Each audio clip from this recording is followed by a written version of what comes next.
কথায় কথায় মানুষ বলে যে তাকদীরে যা আছে সেটা হবে, কিন্তু বিশ্বাস করেন যে আপনি যদি চেষ্টা করেন আপনার চেষ্টা কখনো বিফলে যাবে না। এই জন্য তাকদীরে তো আছে, এটা হবেই, কিন্তু আপনাকে প্রচেষ্টাটা চালিয়ে যেতে হবে। কারণ টেবিলের উপর যদি একটা গ্লাস থাকে, ওই গ্লাসের পানিটা আপনি আপনার মুখের ভিতর ঢুকে যাবে না, বরঞ্চ আপনি গ্লাসটা নিতে হবে, তারপর পান করতে হবে, তখন আপনার পেটের মধ্যে পানিটা যাবে। তো যে গ্লাসটা আছে, যে আপনি খাইয়েছেন, ওটা হচ্ছে আপনার তাকদীর। আর যে হাত দ্বারা চেষ্টা করে খেয়েছেন, ওটা হলো আপনার কর্ম। এই জন্য কর্ম করতে হবে। তকদিরে যেটা আছে এটা তো হবেই, কিন্তু আপনাকে কাজটা প্রচেষ্টাটা চালিয়ে যেতে হবে। দেখেন, কোরআনুল কারীমের মধ্যে রয়েছে যে মানুষ যা কি চায় সে কি পায়।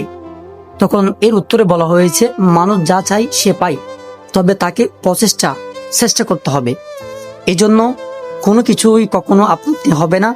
আপনি চেষ্টা করেন, একবার ব্যর্থ হয়েছেন আবার করেন, আরেকবার ব্যর্থ হয়েছেন আবার করেন, দেখবেন ইনশাআল্লাহ তাআলা একদিন না একদিন আপনি আপনার জীবনে সফলতা অর্জন করতে পারবেন।